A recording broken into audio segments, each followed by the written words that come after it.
Welcome to the Be Dadly podcast, where we discuss all things dadly, from being an entrepreneur while caring for toddlers to raising screenagers and talking the birds and the bees. We're here to help you traverse the vast and dynamic landscape of fatherhood. Enjoy practical advice, lots of puns, and even a few heart-touching moments. And the dad jokes are pretty good too. And now your host, Brandon Jones. And just like that, we are back, folks. Welcome back to the Be Dadly Show. I'm Brandon Jones, your host. And today, like every time that we do this, I have a very special guest. So today I want to introduce to you Jon Vroman. Jon is the founder of Front Row Dads. Let me tell you a little bit more about Jon. Over the last 5 years, Jon and Front Row Dads has become a diverse group of 300 plus dads from 12 different countries who share a common bond of choosing to put their family first as they grow their business. And Jon founded the company because he wanted to win at home and not just at work. Now, does that resonate with you? Because that's what I want to do, right? I want to win at work and at home, but maybe let's put home first. And this is what he says here. The mission of Front Row Dads is to help men deepen their connection with their children and build a family legacy that they are proud of. Outside of the podcast, the live events, the online summits, Front Row Dads has a highly engaged membership that supports each dad in aligning with his family values and staying committed to the most important people in his life.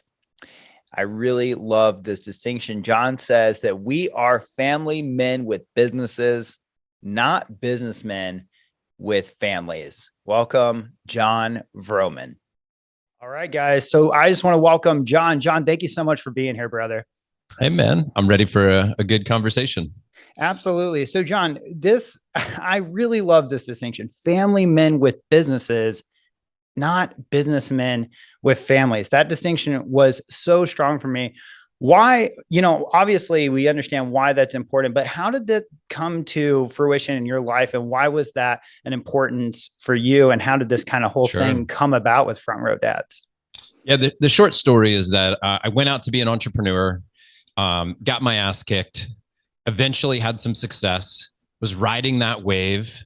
And at the time, my son was growing up, and when I finally woke up, he was 6 years old.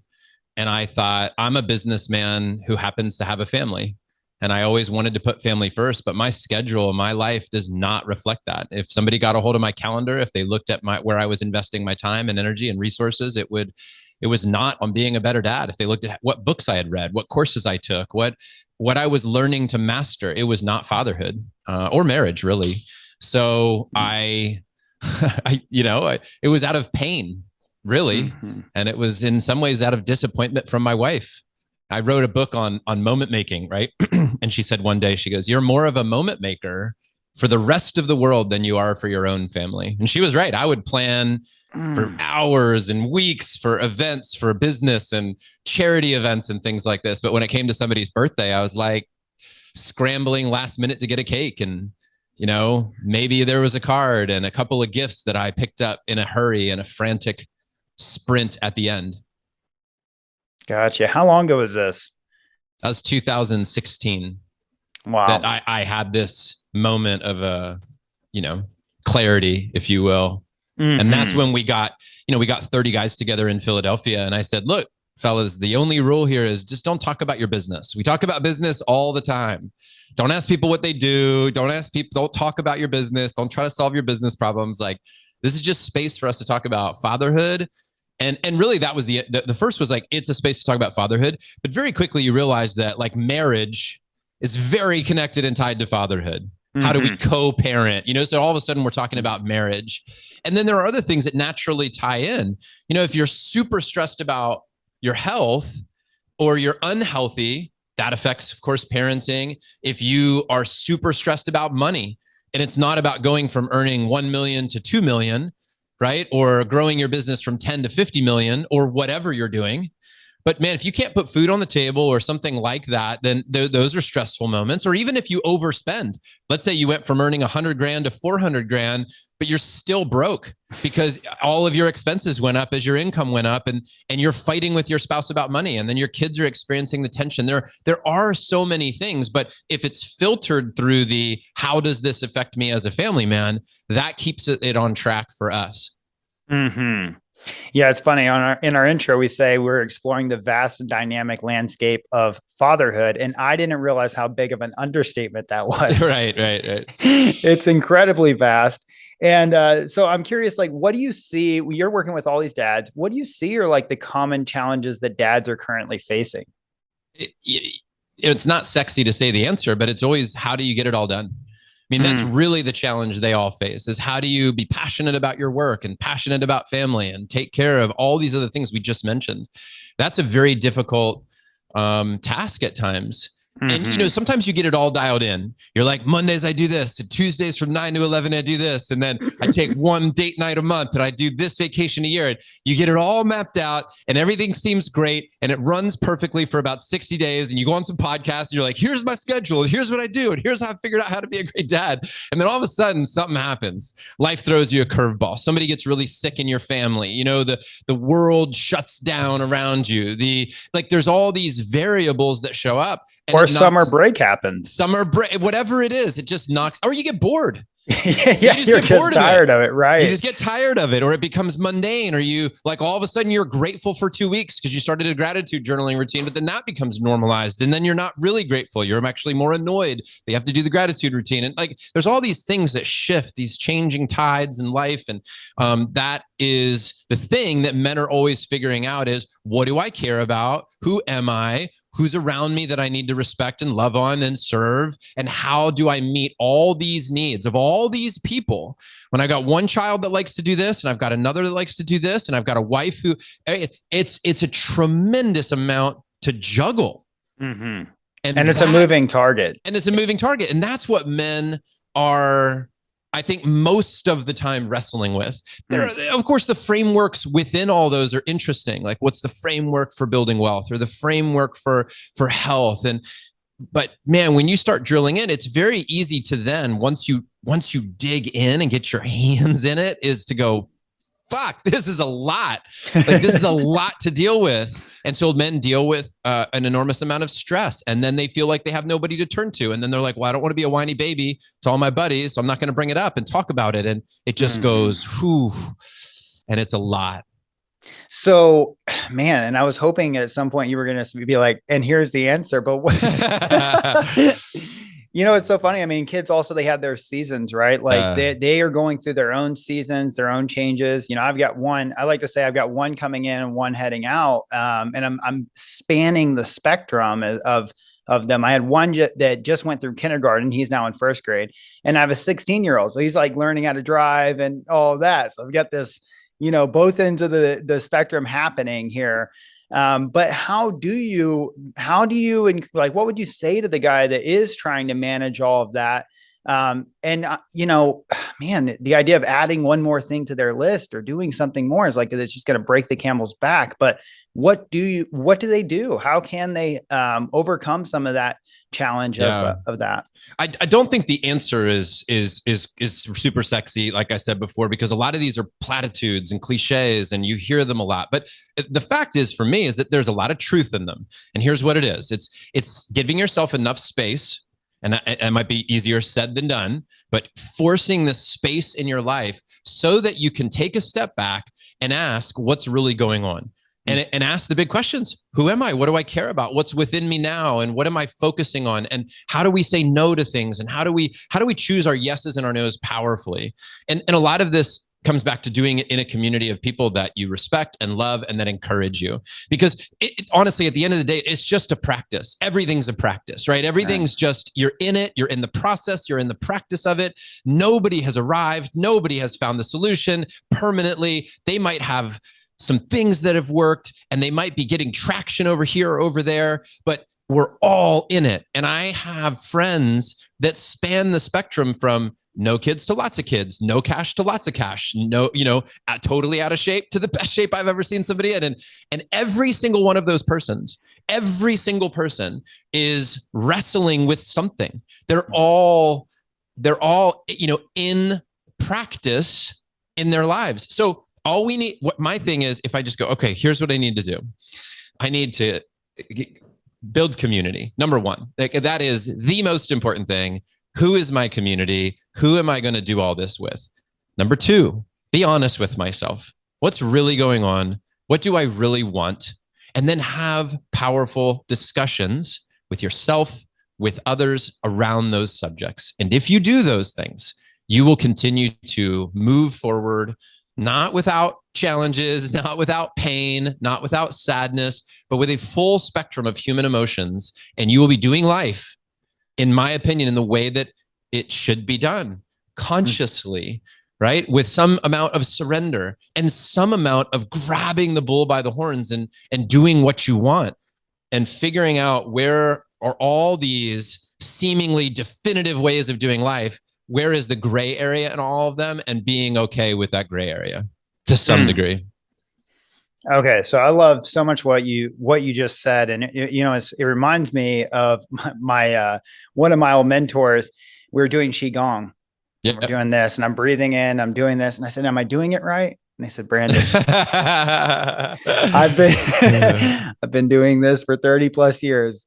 I'm still not doing it right. It's not about doing it right. That's so good, man. It is a practice. It is an intentional practice. You'll never do it right. You'll never be perfect. You're never exonerated, and you're not going to one day arrive. God. Right. And dude, you're speaking to a core childhood wound for me. Is I'm never doing it right. And that tough? Never doing it right.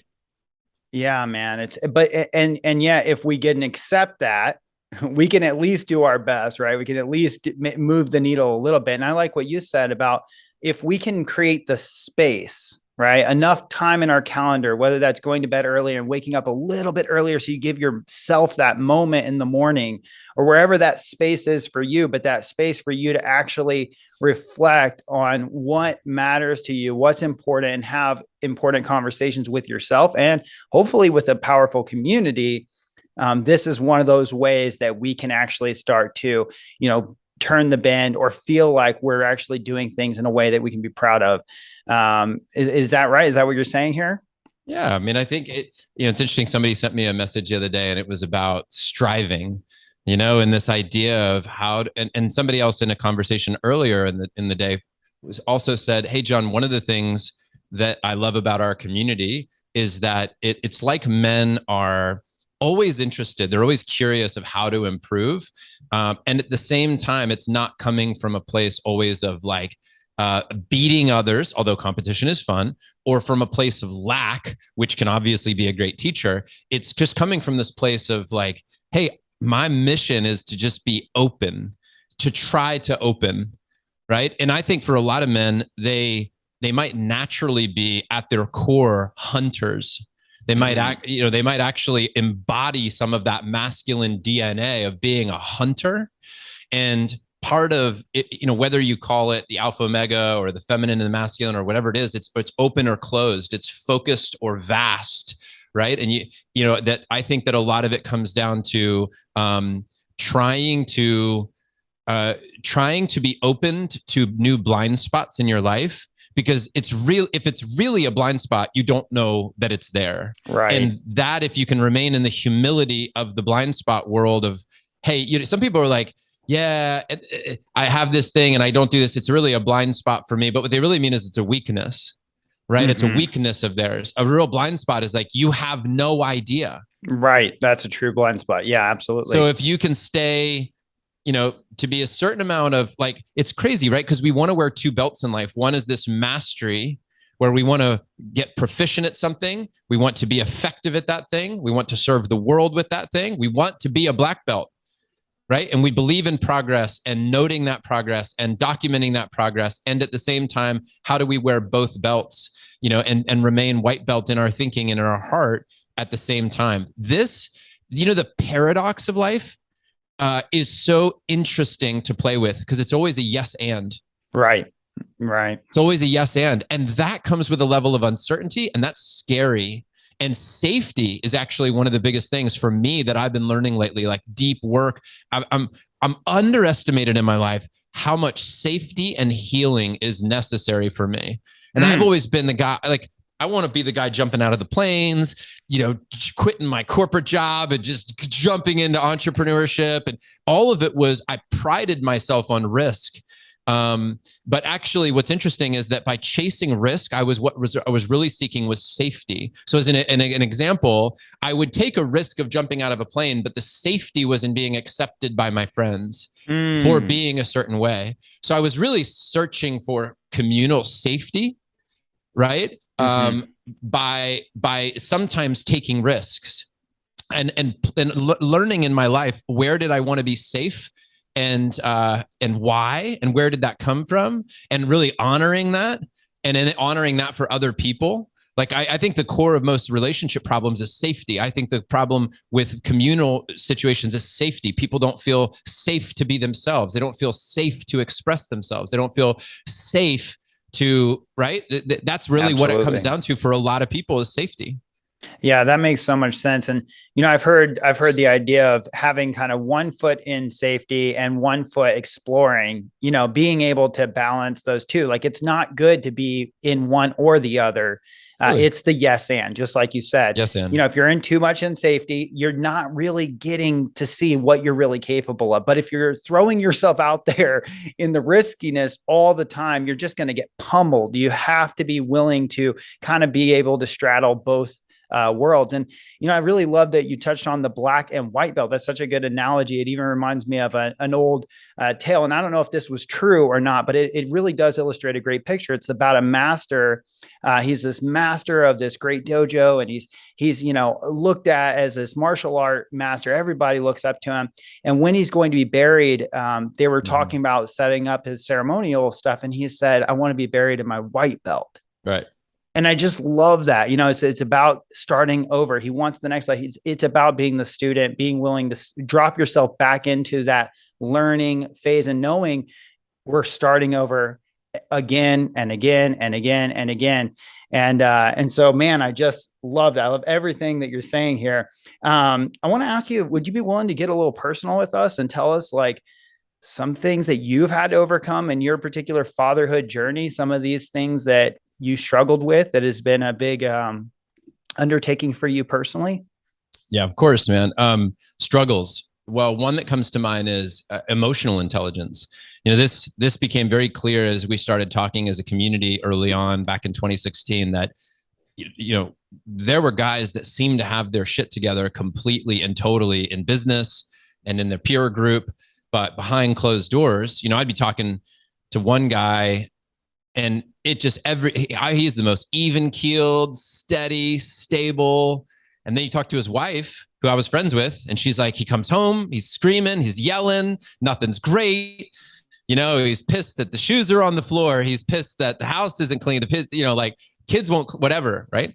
I think that's a struggle for a lot of people. And it was a struggle for me. It was, emotional intelligence was a struggle for me.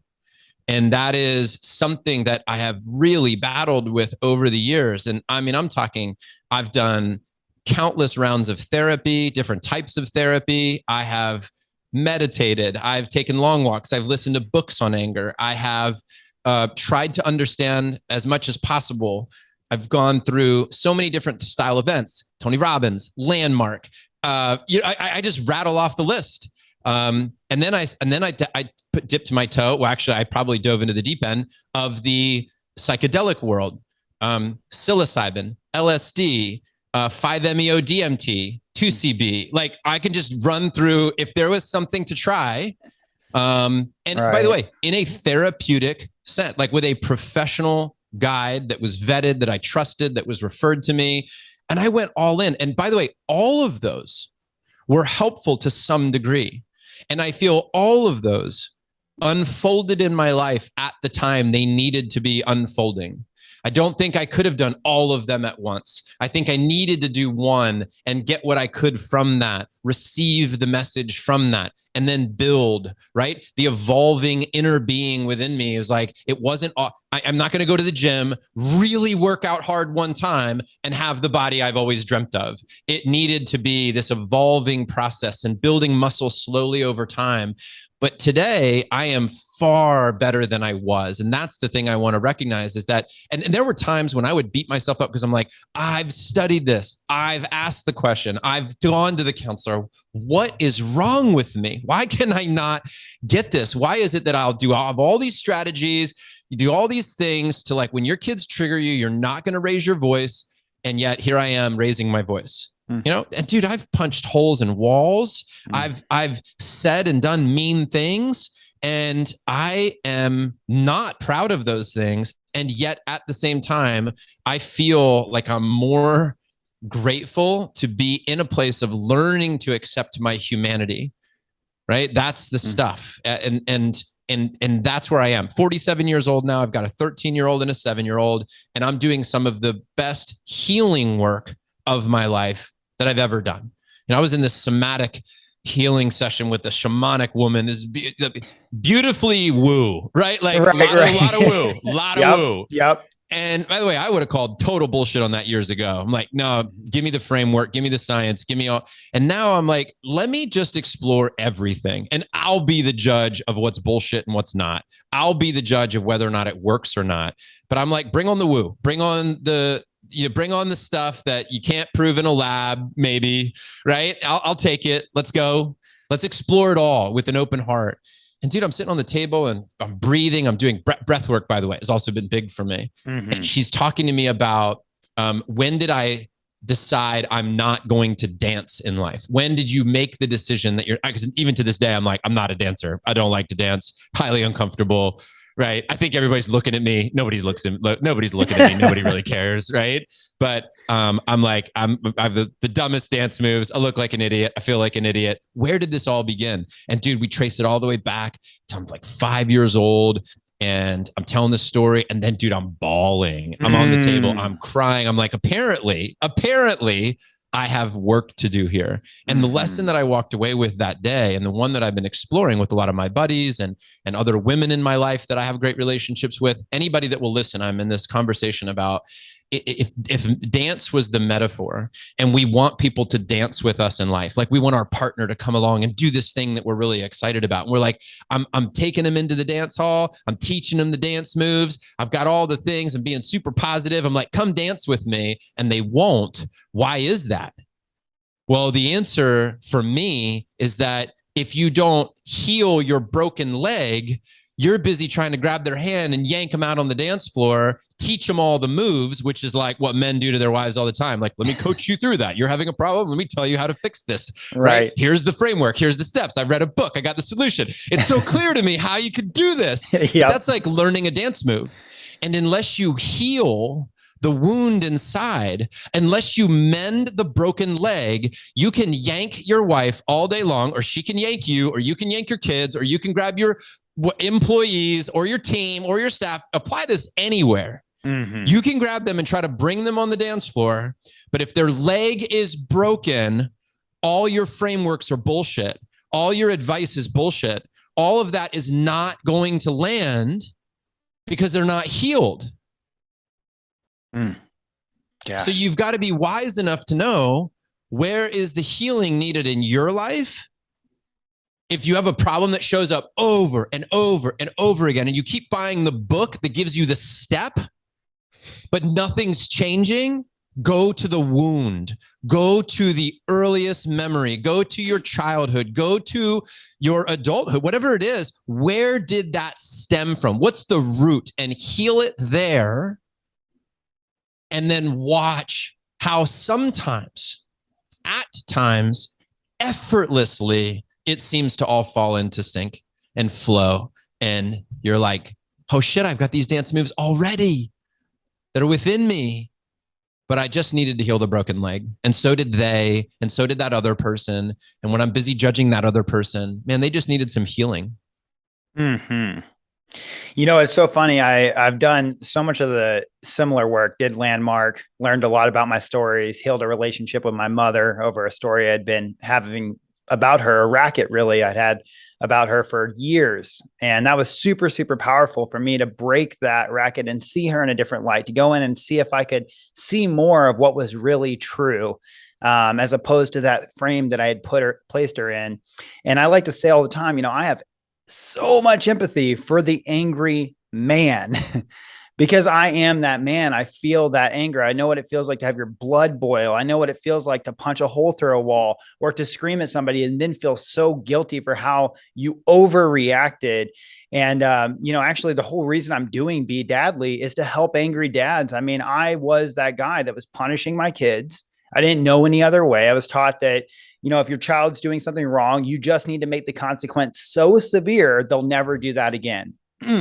What a broken model that was. That was breaking my child's spirit, making me feel like an asshole, not getting me anywhere. Yeah. And a bunch of broken feelings, tears, materials and things like that. And I actually entered myself in anger management and went to anger management. And I remember thinking to myself before going in, I remember the first day I was like, oh man, I really don't belong here with these guys. I get angry every now and then, but this is going to be for the guys that really need it. One of the first things they did was hand me a clipboard, and it had a checklist on it.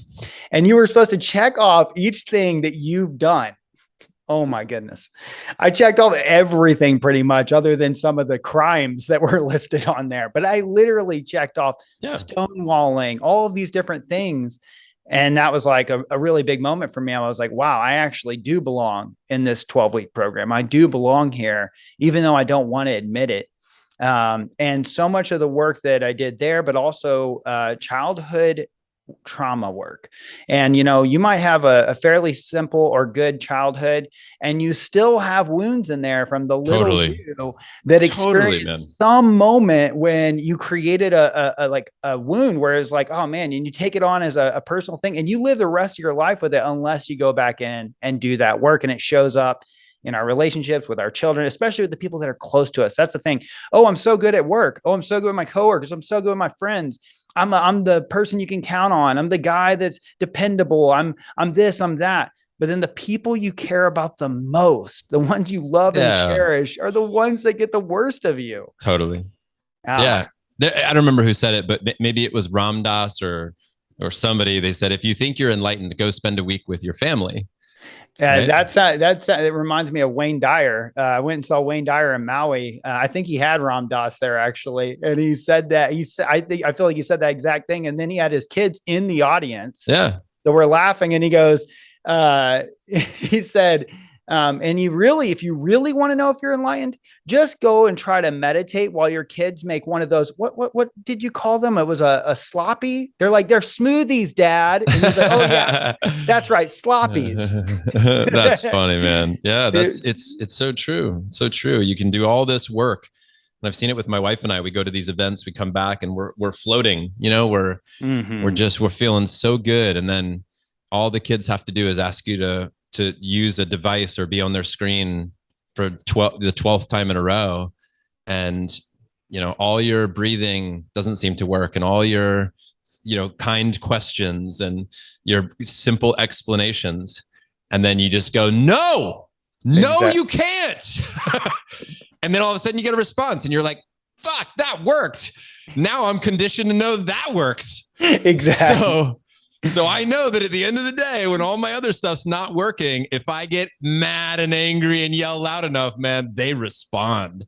And that's dangerous, man. It's dangerous, but it's also human.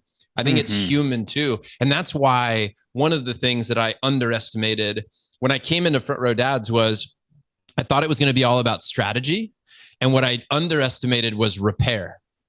Absolutely. That was the biggest insight in anger management for me. The more repair you make, the less often you have to make them. That was it was like an equation where it was like, as I was making repairs more frequently, the less frequently I actually ended up ultimately having to make one. Yeah. And it's almost interesting. It's like, it's a yes and of course, but do you spend your time trying to figure out how not to get angry?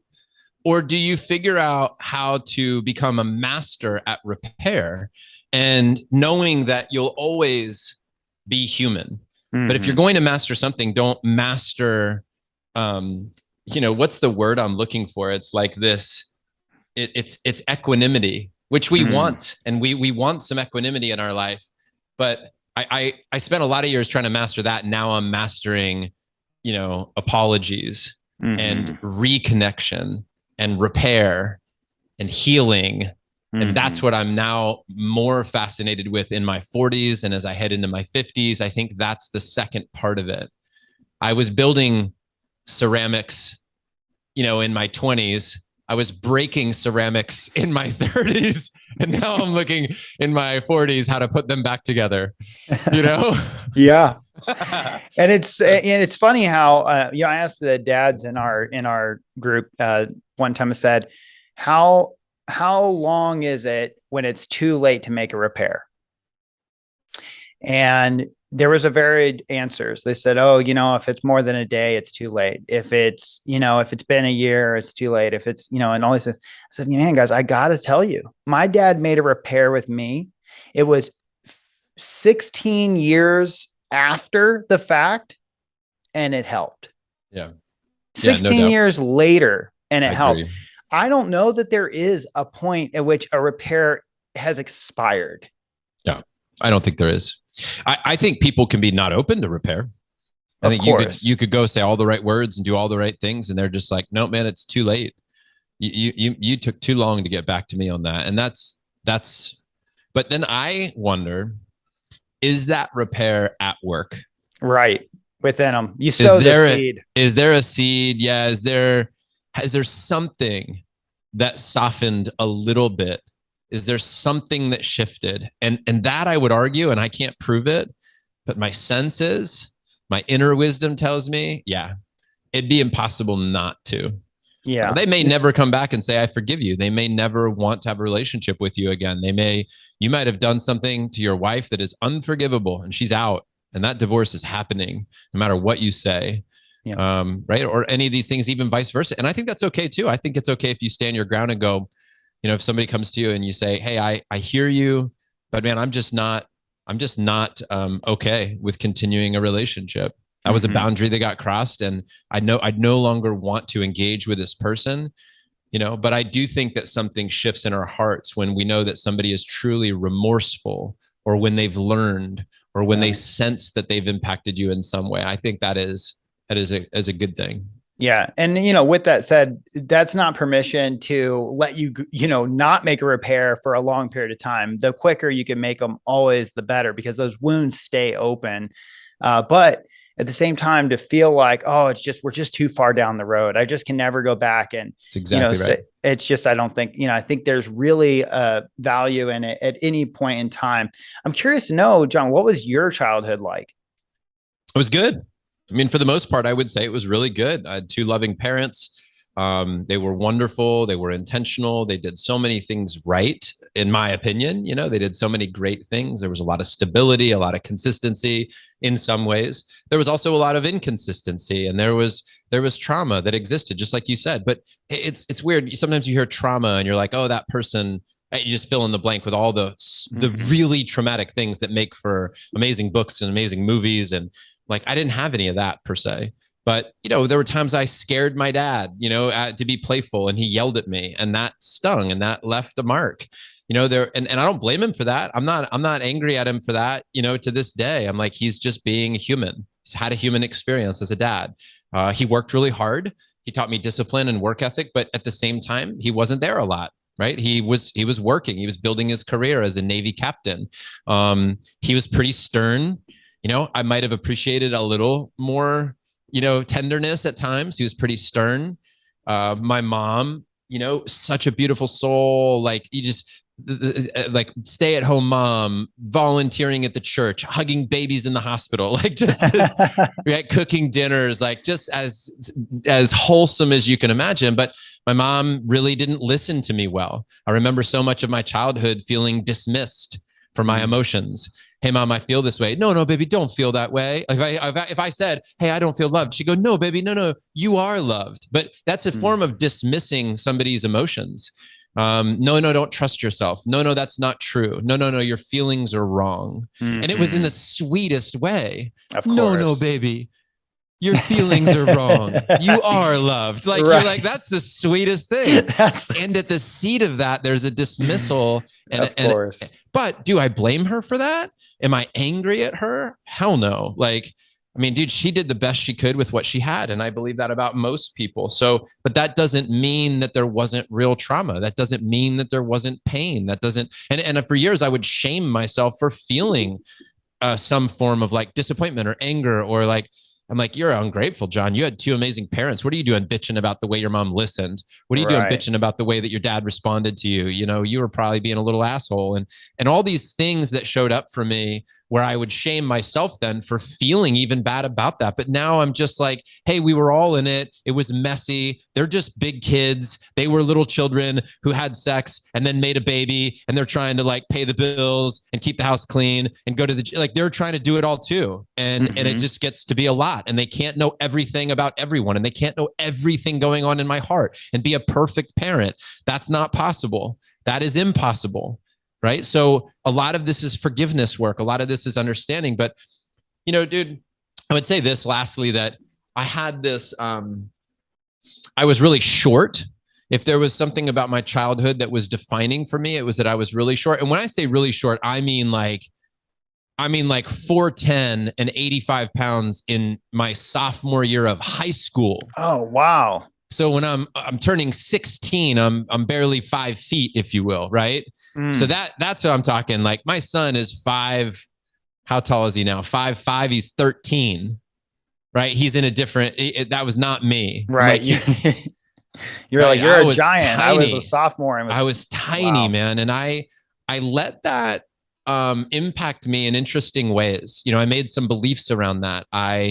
It definitely shaped how I did my childhood. And some of that was great, and I'm grateful for the lessons. And some of it, I was just a total victim, you know, and I manipulated, right? I knew I was doing it, and I felt horrible from the manipulation that I did when I was a kid, trying to get what I want and telling white lies or big lies or whatever it was to get where I wanted to be. I felt a lot of shame. I felt a lot of like, I'm not enough, you know, not a lot of confidence, not a lot of self-esteem, not a lot of self-worth, and always trying to prove something, always trying to fit in. And I think that now a lot of that feels kind of like, hey man, a lot of people feel that. I just felt it in the ways I did. Man, it's so interesting. All of a childhood, you know, if we can really empathize with our children, it's not really easy. Kids are so cruel to one another. I mean, the Lord of the Flies thing, I mean, it would be so easy for it to just go completely haywire. Kids are awful to each other. My son's getting out of the truck yesterday for work, and he says, Dad, why do I look like such a baby? I said, what do you mean? He says, I look like such a baby. I'm 16 and I just look like such a baby.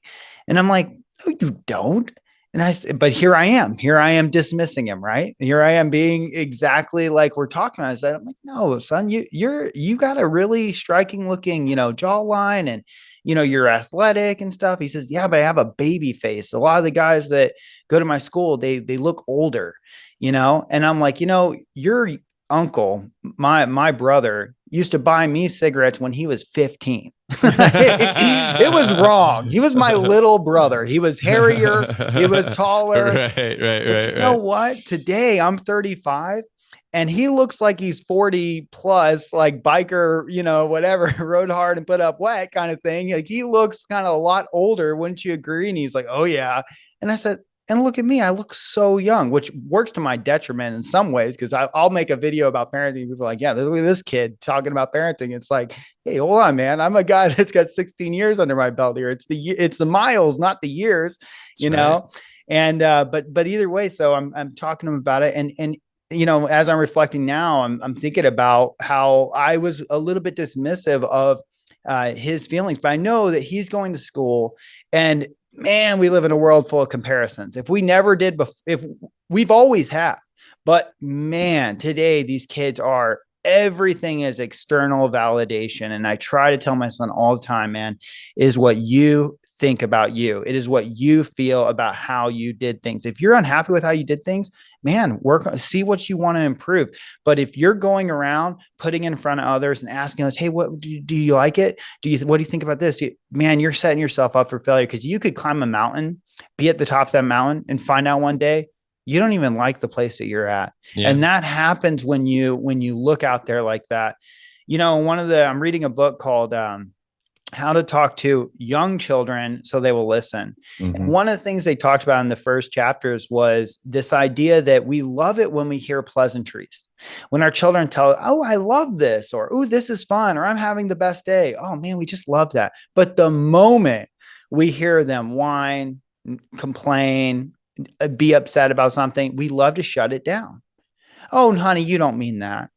No, honey, no, we don't say that word. No, you're not. Let's not talk like that. We constantly shut them down, even before actually saying to them, hey, bud, I can see that's not your favorite, or I can see that you're not enjoying that. Like at least empathizing on the front end before we correct the language. That's right. And we fail so often at doing that, and just being willing to actually get with them and meet with them on the emotion first. And it is actually okay if your kid hates broccoli. If you want to teach them how to be more polite about it, at least get with them on the front end where it's like, I get it. So true. I mean, yeah. I used to feel that way too, right? Yeah. Yeah. I think I've been learning that a great response to that, at least in my opinion, is, somebody goes, yeah, I feel this is happening. Right. And I go, so yeah, kids think I look young. Why is my face right? It's like, well, what does it feel like to you to have a young face? What meaning are you giving to that? What inner dialogue shows up for you? Mm-hmm. Try to, like you're just saying, take me into your world and tell me how does that affect your day? Mm-hmm. Right. And it's so interesting how when we do that, people can revolve and they can actually work through the emotion themselves. Well, you're helping them to look within and say, what's actually happening here? Mm-hmm. How long does it bother you for? Right? Do you know anybody else that has the same challenge? Right. So there's that. And then there's, what are you going to do with that? Now that you're presented with this in your life, what are you going to do? How are you going to respond? How do you react to that? And just help them to sit with, how do I feel? And sometimes I'll even say, can you accept yourself for feeling that way? Mm-hmm. That's so good. Can you accept yourself for feeling that way? And then, right. And then letting it happen. My 7-year-old son will get very whiny, right? My 13-year-old's learned to control that a little bit more, but my 7-year-old still can be super whiny, really, yeah, and I'll say, oh, it sounds like you've got some really, you've got some feelings about that.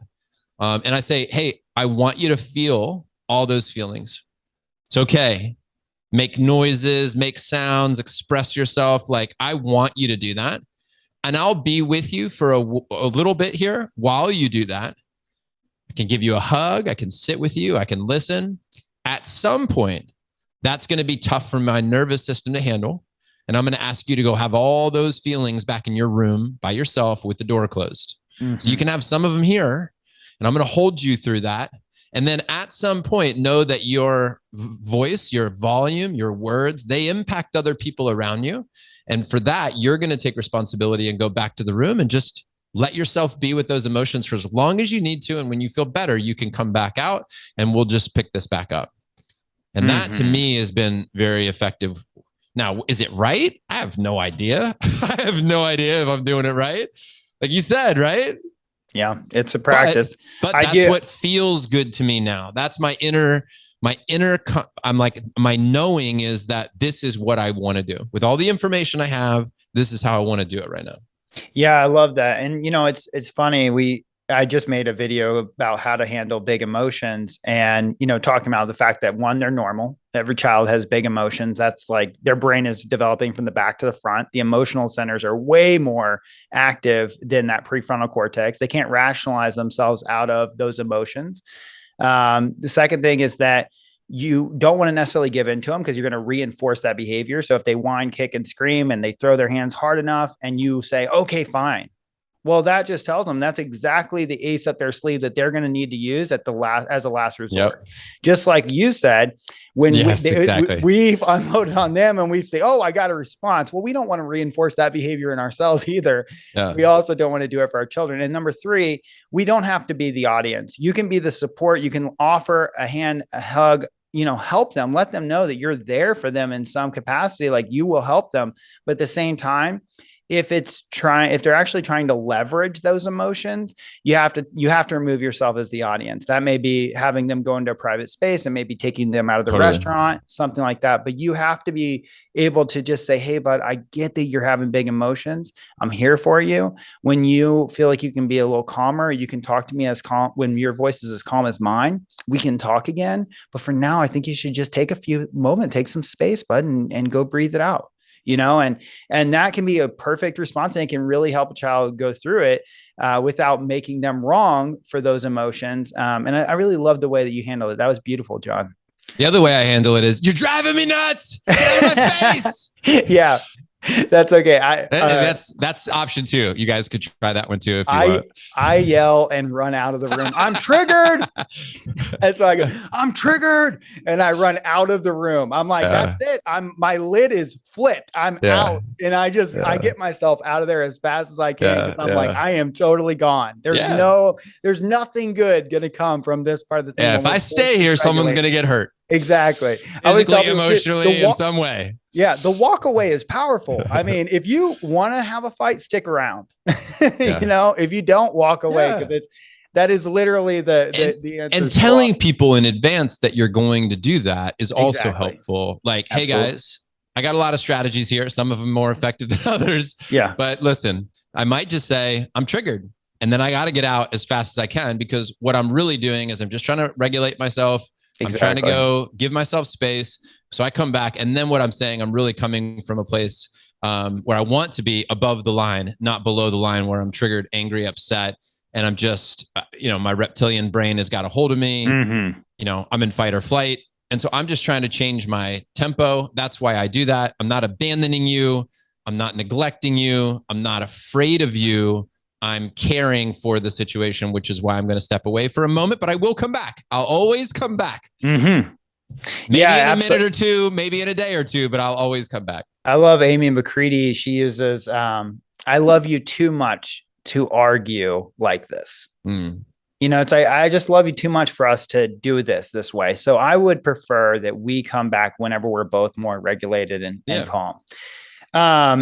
So good. And, by the way, one of the things that was yesterday in our community thing, a lot of the guys were saying that they wanted their children to feel a sense of independence and to not be, pulled into one direction or another by this peer pressure. I think helping our children reflect, like you said, with those great questions when they're dealing with that. Hey, what's that feel like? Well, where are you at with that? Is that something you can accept in yourself? Those reflective questions are such a good way to teach our children how to use their own internal guidance system and really build that out, which takes practice. The other quick thing on that is praise versus encouragement. If you're labeling your children, oh, this is my smart one, this is my wild one, this is whatever, or you're labeling them, hey, that's a good job, instead of reflecting with them, they may have tried half-ass and you're like, oh, that's such a good job. And they're like, really? That was like not even trying. It's not really as strong as if you were to provide encouragement and say, hey, show me how you did that. Or, man, that really looks like some perseverance. What did it take to build that? Tell me what you think about it. Really helping them in that way can also do the same thing. I love that question, man. What did it take to do that? Yeah, absolutely. Show me. What did it take? I love that. One of my favorites too is show me how you did that. Like, I want to see, like, what was it that you did to do that? And if they go, oh, it's easy, let me show you, it's like this, or actually it was really difficult, I'll show you what we did. Man, just show me what did it take to make that happen? So, okay. So here's my final question, and now we're going to close this out, but let me ask you a question. If you could share one thing with dads, a message that's an important message from your heart to them, what would that message be? Just stay in it. That's it. Stay plugged in, stay in it, stay in it. Stay in it. I mean, sometimes you need to step away from it, but that's a part of staying in it. You know, I'm because I'm so consciously committed to being in this with you, I need to step away and go to the gym, take a walk, honor myself, right? Hang with some buddies, do whatever I need to do. That's a pause, right? But you know, staying in it is like the overall commitment to fatherhood. Like, this is a very difficult thing. It can be very challenging. Marriage can be, I mean, dude, I've been walking that line of divorce more than once. Can't do it. Got to get out of here. You know, tried everything. And I'm grateful that I just, in many ways, just weathered a few storms. Sometimes you're like, did I find the right umbrella? Did I build the right rain roof? No, man, I just literally weathered the storm. I might have been cowering under a cloth out back in the middle of a rainstorm, and I did not build the best thing to handle it. I didn't do shit to pay attention to the weather. I didn't know about the lightning. I didn't, right? None of it. I just weathered the storm. I just survived it. And sometimes that's what you need to do. You need to just stay in it. Right. And then other times, of course, we can play both sides of this. It's like, nobody wants to just survive. We want to thrive. We want to make the most of all this. We want to be intentional. We want to learn. We want to use tools. We want to be conscious creators. We want to be in control of the things we can be in control of. But all of that comes back to just staying in it. You know, engaging is really what it is. And what we all crave at our core, I believe, is connection. And bringing some loops back here into what we talked about, like when we're unsafe, oftentimes that comes from feeling disconnected, not supported, not held, right? Why we know this at a very core level of being a human being. Babies that aren't touched and held, that don't feel safe and secure, right? Don't feel comforted. They don't develop, properly, if you will. They have major health issues. They have failure to thrive syndrome. At our core, we are born and we are nurtured and we come to life being cared for in a safe place. And I think that,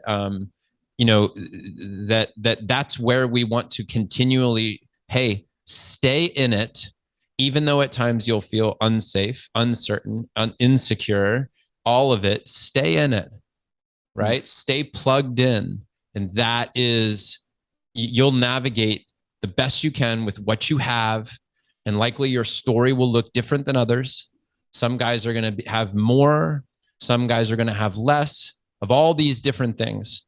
They're going to appear they have it all together when they've really got some demons and some struggles. You've got some guys around you that are going to have a lot of demons and struggles that sometimes you're going to wonder how to help them. But if you just show up and you just stay in the practice and you just stay engaged and you keep doing the best you can with what you have, that I think is the path for all of us. And it will look wildly different for everybody, but some similarities, but wildly different in the nuances. Let's just stay at it. Man, that is such a good message. Thank you so much, Jon. Where can our dads find out more about you and Front Row Dads? Well, Front Row Dads is that's everything that we're working on. So frontrowdads.com or the Front Row Dads podcast are two great places to just explore. And if we can be of service, that's wonderful. Thank you so much, Jon. Thank you for being with us today. Guys, be sure to check out frontrowdads.com. And thank you for listening. Be sure to subscribe, like, and be sure to follow us on all of our socials. And we will see you in the next podcast. We hope you've enjoyed this episode. If you've received some value from it, please share it with other dads and consider leaving us a review on your favorite podcast platform. And we'll see you in the next episode. Looking for support with your fatherhood journey? Go to bedadly.com and take our Dadly Disposition quiz and learn helpful insights on how you can overcome power struggles with your kids.